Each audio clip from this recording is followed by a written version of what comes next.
नमस्कार दोस्तों, hit machine channel में आपका स्वागत है। दोस्तों, जिस गाने का इंतजार वो गाना आज आ ही गया। जी हाँ, हम बात कर रहे हैं भतीजवा के माई जाई का देवघर। जी हाँ, भतीजवा के माई जाई का देवघर, जो कि आदि शक्ति फिल्म्स पर आया था। इसका कुछ दिन पहले ऑडियो गाना जो कि बोलबम में रिलीज हुआ है, और इसका आज वीडियो आ गया है। मात्र 2 घंटा में करीब करीब 3 लाख व्यू क्रॉस कर गया है। इसलिए आप सबसे रिक्वेस्ट है कि ज़्यादा से ज़्यादा इस वीडियो को देखें और शेयर करें, ताकि रिकॉर्ड बनाने में थोड़ा आसानी हो। और खेसारी लाल का फ़ैन है तो इस वीडियो को ज़रूर शेयर करें और लाइक करें।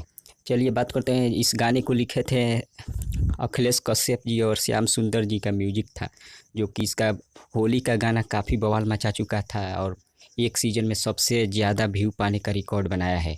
इसी तरह इस गाने को भी आप लोग ऐसा प्यार दुलार दें कि यह गाना भी उसी तरह बहुत ज़्यादा वायरल हो।